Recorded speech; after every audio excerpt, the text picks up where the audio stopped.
इस हैरान कर देने वाली कहानी की शुरुआत होती है जिमी और लिसा नाम के हस्बैंड एंड वाइफ को दिखाते हुए, जो अपनी मैरिड लाइफ काफी अच्छे तरीके से गुजार रहे थे।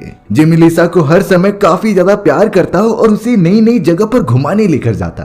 अब वो दोनों हमेशा की तरह डिनर के लिए प्लान कर ही रहे थे, तभी अचानक बाहर की तरफ बेल बजती है। जिमी तुरंत ही बाहर की तरफ चला गया और देखने लगा। सिर्फ उसे जमीन के ऊपर एक पार्सल रखा हुआ दिखाई दिया था, जिसे कि जिमी घर में लेकर आ गया। अब जिमी को समझता नहीं कि आखिर ये पार्सल किसने भेजा होगा और उसने तो कोई ऑर्डर नहीं किया, लेकिन फिर भी क्यूरियोसिटी के कारण वो दोनों उस पार्सल को ओपन करके देखने लग जाते हैं। बॉक्स को ओपन करने के बाद वो दोनों तुरंत ही चौंक गए, क्योंकि उसके अंदर तो एक डॉल होती है जो कि एक पपेट थी। दरअसल ये उस टाइप की डॉल्स होती हैं जिन्हें कि एक आदमी हंसाने के लिए यूज करता था और वो खुद बोलकर उस डॉल से लिप सिंक कराता था, जिससे कि सभी को ये लगता कि वो डॉल बोल रहा है। हालांकि जिमी को इन सारी चीजों में इंटरेस्ट नहीं होता, लेकिन लिसा इस बात से काफी ज्यादा खुश होती है कि किसी हमारे रिलेटिव्स ने ही ये गिफ्ट किया होगा हमारे लिए। इसीलिए लिसा काफी ज्यादा खुश होकर इसे अपने पास ही रखने का डिसाइड करती है। जिमी भी इन बातों पर ज्यादा ध्यान नहीं देता और चला जाता है रेस्टोरेंट से खाना लाने के लिए। बाहर काफी ज्यादा बारिश हो रही थी, इसकी वजह से जिमी को थोड़ा सा लेट हो जा रहा था। वो तो भीगने से बचने के लिए एक जगह पर रुक गया। अब हमें यहाँ घर में लिसा अकेली दिखाई जाती है, जो कि उसी डॉल के साथ मौजूद थी। लिसा तो उस डॉल को अपने बेड के ऊपर रख देती है, लेकिन वो ठीक से एक जगह पर रुक नहीं पा रहा था। इसीलिए लिसा ने उस डॉल को अपने बेड पर लिटा दिया, जिसके बाद लिसा खुद अलमारी से जाकर कुछ कपड़े बाहर निकालने लगी होती है। लेकिन थोड़ी देर में लिसा जैसे दूसरी तरफ मुड़ती है तो ये पता चला कि वो डॉल जिसका मुंह उसने उस तरफ रखा था, वो अब लगातार लिसा को घूर रहा होता है। लिसा एक समय पर इस बात पर सोचती है, लेकिन ज्यादा ध्यान नहीं देती। उसने तो तुरंत ही उस डॉल को जाकर फिर दूसरी तरफ रख दिया और उसके ऊपर एक व्हाइट कपड़ा लगा दिया, क्योंकि उसे घर की सफाई जो करनी थी। लेकिन लिसा को जरा भी अंदाजा नहीं था कि थोड़े ही समय में उसके साथ भयानक घटनाएं घटने वाली हैं। लिसा तो अब घर का साफ सफाई करते हुए अपने हस्बैंड जिमी का वेट करने लगी, जो कि खाना लेकर आ रहा था। लेकिन लिसा को एहसास होता है कि उसके अलावा इस कमरे में कोई और मौजूद है, जो कि उसे देख रहा है। हालांकि वो सामने दिखाई नहीं दे रहा होता, लेकिन इस कमरे में मौजूद तो होता ही है। अचानक रेडियो में से कुछ अजीब तरीके की आवाजें आ रही थी, वो एकदम से बंद हो गई। कमरे की जो घड़ी चल रही थी वो भी एकदम से रुक जाती है, और वहीं जो नॉर्मल स्नैक्स बनाने के लिए रखा गया था प्रेशर कुकर की आवाज भी एकदम रुक जाती है। ये चीजें आखिर कैसे हो रही थी, लिसा को नहीं अंदाजा। तभी अचानक उसे किसी बच्चे के रोने की आवाज आती है, जो कि उसी डॉल के अंदर से आ रही थी। लिसा तो बहुत ही ज्यादा डरे हुए वे में उस कपड़े को हटाने के लिए जाती है, और तभी अचानक उसके अंदर मौजूद वो डॉल एकदम से चिल्लाने लगी और वो व्हाइट कपड़ा सीधा लिसा के मुंह पर फेंक देते हैं, जिससे कि लिसा को कुछ भी दिखाई नहीं दे रहा था और वो काफी ज्यादा पैनिक हो गई। इन्हीं सारी चीजों के चक्कर में लिसा जब वहां से भागने की कोशिश करती है तो उसका पैर फंस गया था। वो तुरंत ही नीचे गिर गई, जिससे कि उसके सर में काफी ज्यादा चोट लगी होती है। लिसा जब कैसे भी करके उस कमरे के अंदर देखती है तो उसे काफी घिनौनी चीज दिखाई दी, और अब उसी अनजान चीज ने लिसा का पैर पकड़ के कमरे में खींचना स्टार्ट कर दिया। लिसा तो चिल्लाती रह जाती है, लेकिन उसकी मदद करने कोई भी नहीं आया था। और अब लिसा के इस भयानक तरीके से चिल्लाने के बाद ये सीन यहीं पर कट हो जाता है। हमें अब थोड़ी देर बाद जिमी भी दिखाया गया, जो अब घर पर पहुंच चुका था। लेकिन उसकी वाइफ लिसा के साथ क्या भयानक घटना हुई ये बात अभी तक जिमी को पता नहीं थी। जिमी तो अपनी वाइफ लिसा को आवाज लगाता है कि मैंने डिनर ला दिया है, चलो साथ में मिलकर खाना खाते हैं। तभी लिसा की अनजान तरीके से आवाज आती है और वो जिमी को कमरे में बुला रही थी। जिमी जब कमरे के पास गया तो उसे फ्लोर पर काफी सारा खून गिरा हुआ दिखाई देता है। वो काफी ज्यादा डर गया और लिसा से पूछने लगा कि आखिर ये सब क्या है। तब लिसा के साथ एक और आवाज आती है, जो मिलकर कह रही थी कि तुम कमरे के अंदर आओ, तुम्हारे लिए एक सरप्राइज है जिससे कि तुम शॉक हो जाओगे। जिमी अब धीरे धीरे आगे बढ़ता है और कमरे के अंदर चेक करता है तो बेड के ऊपर व्हाइट कपड़ा पहने उसके अंदर कोई आकृति मौजूद थी। जिमी हिम्मत करके कैसे भी उस व्हाइट कपड़े को हटाता है तो पता चला कि उसके अंदर और कोई नहीं बल्कि उसकी वाइफ लिसा थी, जिसकी डेड बॉडी मौजूद होती है। उसकी पूरी बॉडी एकदम अनजान तरीके से ठंडी पड़ चुकी थी और उसके मुंह के अंदर की जबान भी निकाल दी गई होती है। जिमी इस बात से एकदम चौंक गया और उसने तुरंत ही पुलिस ऑफिसर्स को कॉल लगा दिया। जल्द से जल्द पुलिस वाले वहां पर आकर लिसा की डेड बॉडी को रिकवर करते हैं और अब इन सारे मर्डर के सस्पेक्ट में जिमी को भी गिरफ्तार कर लिया गया गया था, क्योंकि उस जगह पर सिर्फ जिमी ही मौजूद होता है। इसीलिए पुलिस वाले समझ रहे थे कि जिमी ने ही अपनी वाइफ का कत्ल किया है, लेकिन इन्वेस्टिगेशन ऑफिसर्स को जिमी के खिलाफ कोई भी सबूत नहीं मिला होता। इसीलिए थोड़े समय के अंदर ही जिमी को रिहा कर दिया जाता है। जिमी जो एक समय पहले अपनी वाइफ के साथ काफी अच्छी तरीके से लाइफ एंजॉय कर रहा था, अब वो पूरी तरीके से अकेला पड़ चुका होता है। जिमी जब बहुत ही उदास होकर अपने घर पर आया तो वो नोटिस करता है उसी बॉक्स को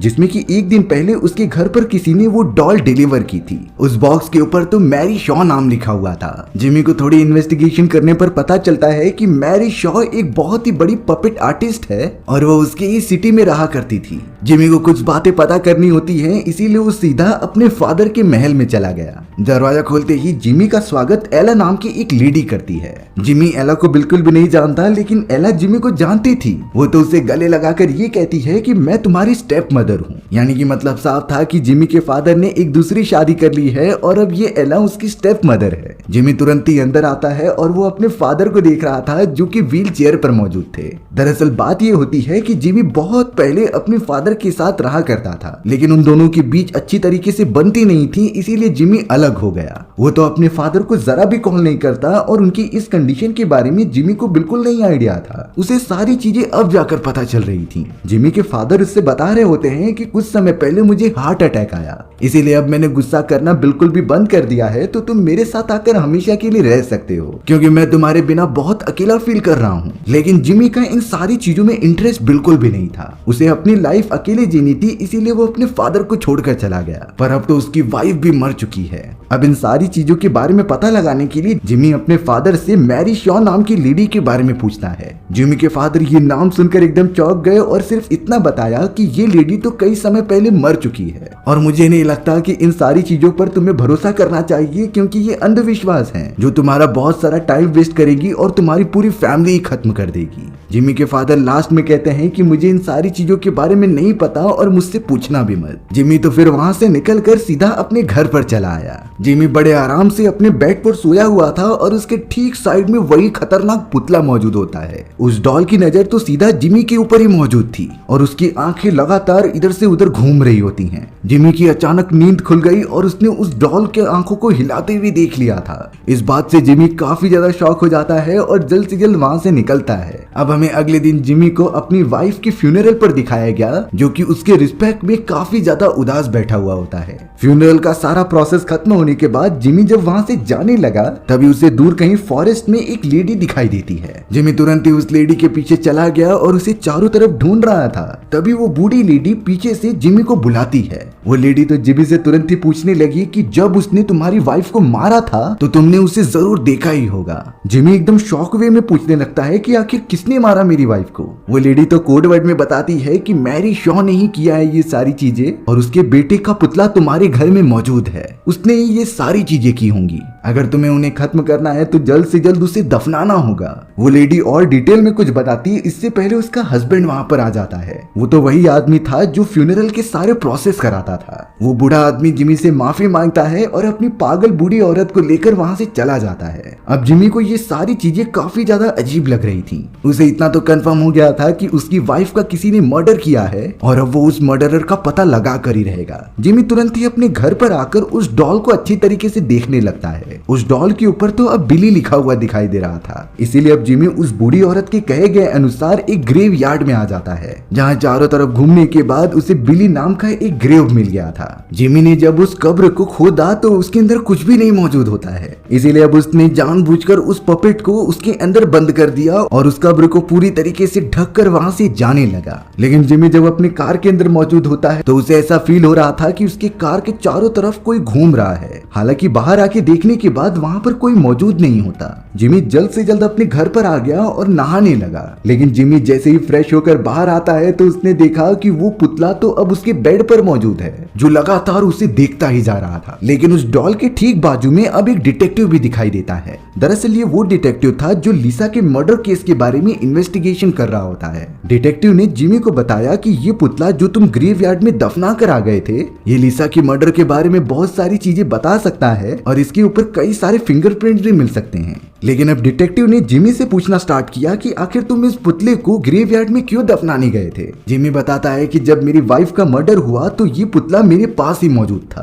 किसी अनजान आदमी ने हमें ये डिलीवर किया होता है और तब से ही ये बुरी चीजें मेरे साथ हो रही हैं। और तो और एक बूढ़ी लेडी ने मुझे मैरी शॉ के बारे में बताया, जो कि बिली नाम के एक ग्रेवयार्ड के बारे में बात कर रही थी। इसीलिए मैं वहां जाकर इस पुतले को वहां दफना कर आ गया। लेकिन अब डिटेक्टिव जिमी को मैरी शॉ के बारे में एक कहानी बताता है। वो कह रहा था कि मैरी शॉ को बहुत पहले काले जादू करने के चक्कर में उसके कई सारे पपेट और डॉल्स के साथ मारकर दफना दिया गया था। और लोगों का मानना है कि मैरी शॉ कभी मरी ही नहीं और वो अपने पुतलों के अंदर जिंदा रहती है। अगर कोई भी इंसान मैरी शॉ को देखकर काफी जोर से चिल्लाने लगे तो मैरी शॉ काफी खतरनाक बनकर उस आदमी को जान से मार देती और उसकी जबान बाहर निकाल लेती। इसीलिए मैरी शॉ को देखकर एकदम शांत ही रहना चाहिए। लेकिन डिटेक्टिव ये सारी चीजें सिर्फ एक कहानियों में ही मानता है। उसे नहीं लगता था कि ये खतरनाक चीजें रियलिटी में हो सकती हैं। डिटेक्टिव तो उस डॉल को अपने साथ लेकर रूम में चला गया था, क्योंकि ये केस सॉल्व करने के लिए काफी अच्छा क्लूज बन सकता है। जिमी और वो डिटेक्टिव अपने अपने रूम में सोने के लिए चले जाते हैं।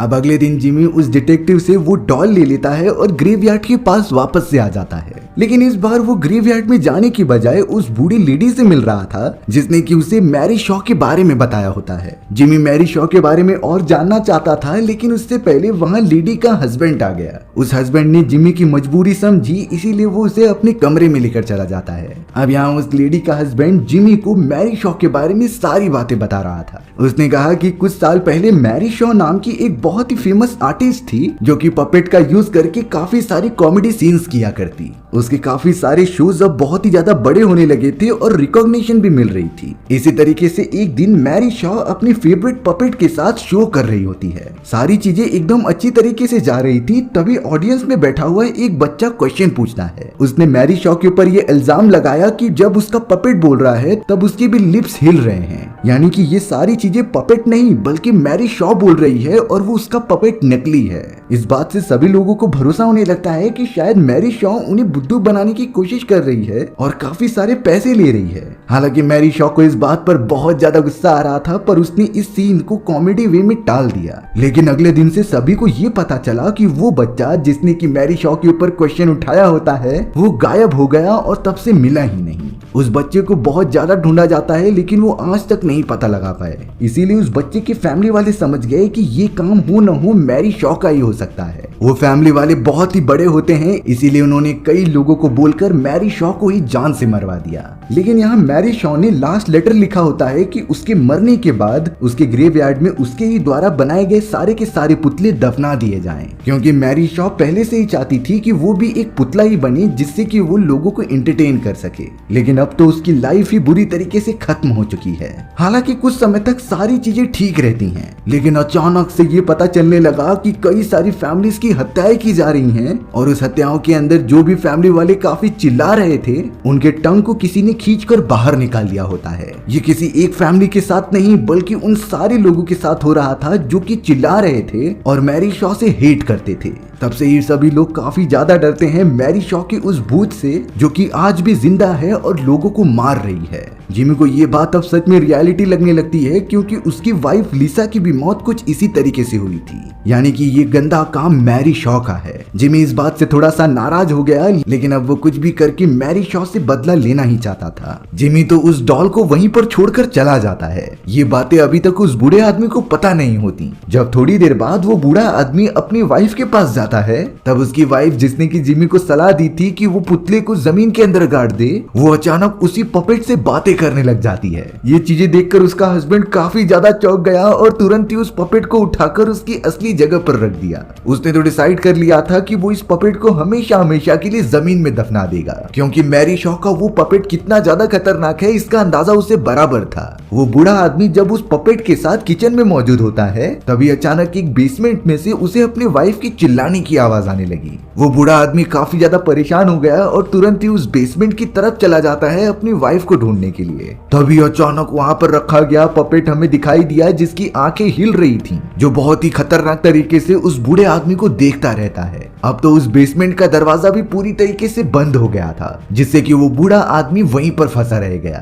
थोड़ी देर के अंदर ही अंदर अचानक अब उस बूढ़े आदमी के सामने मैरी शॉ का भूत आ जाता है, जिसे देखकर वो बूढ़ा आदमी काफी तेजी से चिल्लाने लगा। और अब चिल्लाने के कारण मैरी शॉ के उस घोस्ट ने तुरंत ही उस बूढ़े आदमी को मार दिया और उसकी जुबान पूरी तरीके से बाहर निकाल दी, यानी कि उस बूढ़े आदमी की भी मौत उसी तरीके से हो जाती है। वहीं अब हमें यहाँ जिमी को दिखाया गया, जो ट्रेवल करते हुए उसी थिएटर के पास पहुंच जाता है जहाँ पर कई समय पहले मैरी शॉ अपना शो किया करती थी। और इसी शो के अंदर उस बच्चे ने मैरी शॉ का पर्दाफाश किया होता है कि वो अपने मुंह से बोलती है, ना कि उसका पपेट बोलता है। वो थिएटर तो पूरी तरीके से जल चुका था और वहाँ शायद कोई आता भी नहीं। अब जिमी उसी बच्चे के बारे में जानकारी इकट्ठा करता है जिसने कि मैरी शॉ का सीक्रेट सभी के सामने रिवील किया था, जिसके बाद मैरी शॉ ने उस बच्चे को मार दिया। उसके बारे में पता चलने के बाद जिमी पूरी तरीके से शॉक हो जाता है, क्योंकि वो बच्चा और कोई नहीं बल्कि उसके ग्रेट ग्रैंडफादर थे। और यही रीजन होता है कि मैरी शॉ जिमी के फैमिली से रिलेटेड है।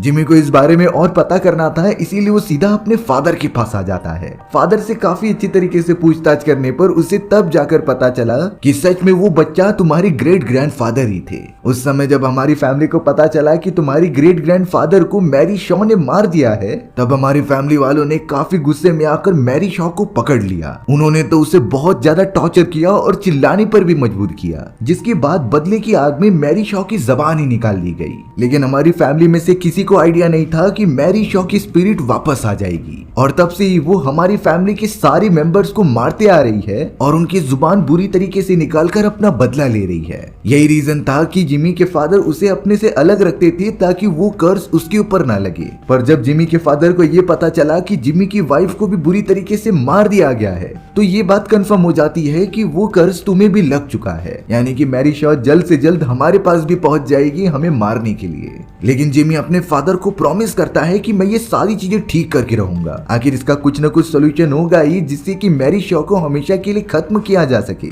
जिमी निकल पड़ता है वही सॉल्यूशन ढूंढने के लिए। तभी उसके सामने वही डिटेक्टिव आ जाता है जो उसे कुछ इन्फॉर्मेशन प्रोवाइड कर रहा था। वो डिटेक्टिव जिमी को बताता है कि मैरी शॉ की कब्र के पास जो सारे पपेट्स रखे गए थे वो अचानक से कहीं गायब हो चुके हैं, यानी कि उन सारे पपेट्स को किसी ने वहां से हटा दिया है। डिटेक्टिव का तो पूरा शक जिमी के ऊपर ही जा रहा था, क्योंकि इससे पहले उसने ग्रेवयार्ड के अंदर जिमी को ही देखा था। लेकिन जिमी उससे कहता है कि मुझे इन सारी चीजों के बारे में बिल्कुल नहीं पता। अब अचानक जिमी की स्टेप मदर एला उसे बुलाती है कि तुम्हारे लिए एक फोन कॉल है, इसीलिए जिमी डायरेक्टली जाकर उस कॉल को उठाकर देखने लगा। दरअसल दूसरी तरफ से वही बूढ़ा आदमी बात कर रहा होता है जिसके ऊपर मैरी शॉ ने हमला किया था और उसे बहुत चोटिल कर दिया था, यानी कि वो बूढ़ा आदमी। वो बूढ़ा आदमी अपनी आखिरी सांसें ले रहा होता है, लेकिन वो जिमी को गाइड कर रहा था कि अगर तुम्हें मैरी शॉ के बारे में पता लगाना है तो तुम उसी जगह पर जाओ जो उसे सबसे ज्यादा प्यारी थी। जिसके बाद तुरंत ही वो अपना दम तोड़कर वहीं मर जाते हैं। जिमी नहीं समझ पा रहा था कि आखिर ऐसी कौन सी जगह है, तब जाकर उसे रियलाइज होता है कि मैरी शॉ के लिए उसकी शो करना बहुत ही ज्यादा इंपॉर्टेंट था। इसीलिए जिमी तुरंत ही मैरी शॉ के उस बड़े से थिएटर में चला गया जहाँ पर वो अपनी पपेट की शो दिखाया करती थी। वो डिटेक्टिव भी जिमी का पीछा करते हुए एक शॉटगन लेकर उसके पीछे पीछे आ गया, क्योंकि उसे लग रहा होता है कि जिमी ही इन सारी चीजों का गुनहगार है। लेकिन अब अचानक उन्हें कुछ आवाजें आने लगी, इसीलिए वो दोनों आगे बढ़कर देख रहे होते हैं। तब जाकर उन्हें वो सारे पपेट्स दिखाई देते हैं जो कि मैरी शॉ की कब्र के पास रखे गए थे। उन्हें किसी अनजान चीज ने यहाँ पर लाकर रख दिया होता है, और तो और वो पूरी जगह काफी ज्यादा डरावनी भी लग रही थी। अब यहाँ वो दोनों जैसे ही आगे बढ़ रहे थे तो उन्हें दूसरी तरफ से किसी की चिल्लाने की आवाज आती है। जिमी और उस डिटेक्टिव ने जैसे ही देखा तो उस जगह पर एक क्लाउन का पुतला खड़ा हुआ था जो पूरी तरीके से मैरी शॉ के कंट्रोल में होता है, और वो तो लिटरली बात कर पा रहा था अपने लिप्स हिलाकर। वो मैरी शॉ का पुतला तो जिमी को अपने पास आने के लिए कहता है। जिमी धीरे धीरे उसके पास आया और ये पूछने लगा कि आखिर मेरी वाइफ ने तुम्हारा क्या बिगाड़ा था, वो तो मेरे फैमिली से बिलोंग भी नहीं करती थी। लेकिन तब जाकर वो पुतला उसे बोलता है कि मैं तुम्हारी एक भी खानदान के मेंबर को छोड़ने नहीं वाली, और मैंने तुम्हारी वाइफ को इसीलिए मारा क्योंकि उसके पेट में तुम्हारा बच्चा था।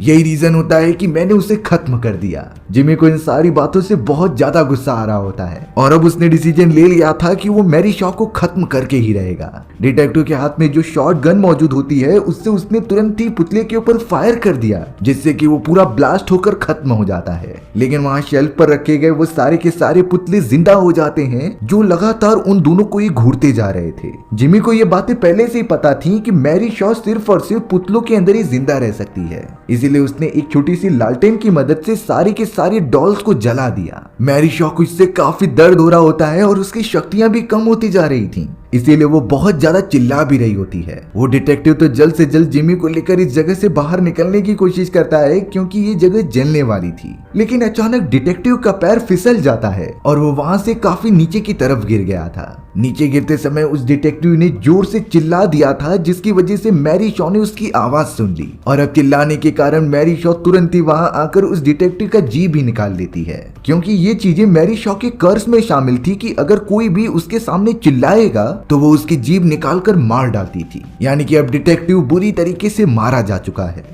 वहीं अब जिमी बिना कोई आवाज किए सीधा उस थिएटर से बाहर निकल आता है। हालांकि उसे इतना तो पता था कि मैरी शॉ की वो सारी डॉल्स जो थिएटर में मौजूद थीं, वो जलकर खत्म हो चुकी हैं, लेकिन अभी भी एक डॉल बाकी है जो उसी ग्रेवयार्ड वाले बूढ़े इंसान के घर में मौजूद थी, और अगर एक भी डॉल रहेगी तो वो मैरी शॉ उसके अंदर जिंदा रह सकती थी। इसीलिए अब जिमी तुरंत ही उस बूढ़े आदमी के घर में चला गया, लेकिन वहां पहुंचने के बाद जिमी देखता है कि उस बूढ़े आदमी को मैरी शॉ ने मार दिया है और उसकी वाइफ बैठकर वहां पर रो रही है। जिमी को इस बात का बहुत बुरा लगता है, लेकिन अब वो बूढ़ी औरत से उस डॉल के बारे में पूछने लगा। वो बूढ़ी औरत इतना बताती है कि तुम्हारे फादर यहाँ पर आकर उस डॉल को लेकर चले गए। जिमी इस बात से हैरान हो जाता है कि आखिरकार मेरे फादर यहाँ कैसे आ सकते हैं, क्योंकि वो तो व्हील चेयर पर मौजूद थे और वो ठीक से चल भी नहीं सकते। पर वो बूढ़ी औरत एकदम श्योरिटी के साथ कहती है कि तुम्हारे ही फादर इस जगह पर आए थे और वो जबरदस्ती मुझसे वो डॉल लेकर चले गए। जिमी को इन बातों में कुछ गड़बड़ लगती है, इसीलिए वो सीधा अपने घर पर चला गया। जिमी अपने फादर को आवाज लगाता है कि आखिरकार आप कहाँ पर मौजूद हो। बेडरूम के अंदर जाने के बाद जिमी को वो डॉल भी मिल जाती है जो कि आखिरी बची हुई थी। जिमी उसे उठाकर तोड़ने की कोशिश करने ही जा रहा था, तभी अचानक पीछे से मैरी शॉ का वही स्पिरिट आ जाती है उसे चोट पहुंचाने के लिए, लेकिन जिमी ने यहाँ पर जरा भी आवाज नहीं की थी, इसीलिए मैरी शॉ उसे डायरेक्टली मारने के लिए नहीं आती बल्कि उसे सबसे पहले डराती है। और इसी मौके का फायदा उठाकर जिमी ने उस आखिरी डॉल को आग के अंदर फेंक दिया था। उस आखिरी डॉल के जल के खत्म हो जाने के बाद मैरी शॉ का स्पिरिट भी वहां से गायब हो जाती है। हालांकि वो अभी तक पूरी तरीके से खत्म नहीं हुई थी, लेकिन काफी कमजोर हो चुकी होती है। जिमी ने तो आखिरकार चैन की सांस ली, नहीं तो मैरी शॉ उसे भी मार देती। लेकिन जब यहाँ जिमी अपने फादर के पास जाता है तो वो पूरी तरीके से शॉक हो गया था, क्योंकि जिमी के फादर तो पहले से ही मारे गए थे। ये तो उनकी डेड बॉडी थी जो कई समय से वहीं पर पड़ी हुई होती है। दरअसल सच्चाई ये थी कि ये सारा प्लान जिमी के स्टेप मदर यानी कि एला का होता है। वो जिमी के फादर को जान से मारकर उसकी डेड बॉडी को पपेट की तरह यूज कर रही थी। यानी कि जब जिमी अपने फादर से बात करने आता तो एला ही अपने मुंह से बोलते हुए उनके लिप्स हिलाती थी, जिससे कि ऐसा लगे कि जिमी के फादर खुद बात कर रहे हैं और वो पूरी तरीके से जिंदा हैं। यहाँ की जिमी की स्टेप मदर एला उस समय जब जिमी को फोन पर बातें करने के लिए दे रही थी तो फोन कॉल की दूसरी तरफ कोई मौजूद ही नहीं था, बल्कि एला ही आवाजें निकालकर जिमी से बातें कर रही थी। तब जाकर एक डार्क रियलिटी रिवील होती है कि मैरी शॉ अभी तक मरी नहीं है, बल्कि उसने तो एक ऐसा पपेट बना लिया था जो एकदम इंसानों जैसा दिखाई दे। वो और कोई नहीं बल्कि एला ही होती है। यानी कि वो शुरुआत से ही एला की बॉडी में रह रही थी और अपने सारे प्लान को अंजाम दे रही थी। जिमी को जब तक ये रियलाइज होता तभी उसी समय एला यानी कि मैरी शॉ उसके ठीक पीछे खड़ी होती है और अब उसका चेहरा पूरी तरीके से मैरी शॉ के चेहरे में कन्वर्ट होने लगा था, जो काफी डरावना होता है। जिमी तो इसे देखकर बहुत ही जोर से चिल्लाने लगा, क्योंकि उसे काफी ज्यादा डर लग रहा होता है और उसने ये कभी एक्सपेक्ट ही नहीं किया था कि मैरी शॉ किसी इंसान की बॉडी में मौजूद होगी। लेकिन यहाँ जिमी ने सबसे बड़ी गलती कर दी चिल्लाकर, क्योंकि मैरी शॉ जब भी किसी को चिल्लाते हुए देखती तो उसका जुबान काट लेती। जिमी के साथ भी यही होता है। मैरी शॉ ने तुरंत ही जिमी के मुंह के अंदर हाथ डाला और उसकी पूरी जीभ को काटकर बाहर निकाल दिया। यानी कि जिमी के पूरे खानदान के सारे मेंबर्स अब खत्म हो चुके थे उसके साथ। मैरी शॉ ने भी अपना सारा काम खत्म कर लिया होता है और यहाँ पर पता नहीं मैरी शॉ एला की बॉडी में कब तक जिंदा रहेगी, और तो और वो कई लोगों को शिकार बनाती रहेगी जब तक उसका मन नहीं भर जाता। हमें अब जिमी और उसके पूरे खानदान के मेंबर्स की फोटोज दिखाई जाती हैं जो पूरी तरीके से एक पुतले लग रहे होते हैं। ये काम सिर्फ और सिर्फ मैरी शॉ का ही था, जो चाहती थी कि उसके पूरे फैमिली मेंबर्स पपेट्स बन जाए। जिमी भी अब उन सारे लोगों में शामिल हो चुका होता है और इसी खतरनाक एंडिंग के साथ हमारी ये कहानी यहीं खत्म हो गई। सो व्यूअर्स, आपको ये स्टोरी कैसी लगी कमेंट सेक्शन में बताना भूलना मत, और अगर आपको मेरा एक्सप्लेनेशन 1% भी अच्छा लगा होगा ना तो वीडियो को लाइक एंड चैनल को सब्सक्राइब जरूर कर देना। मिलते हैं इसी तरीके की मजेदार वीडियोस में, तब तक के लिए बाय बाय।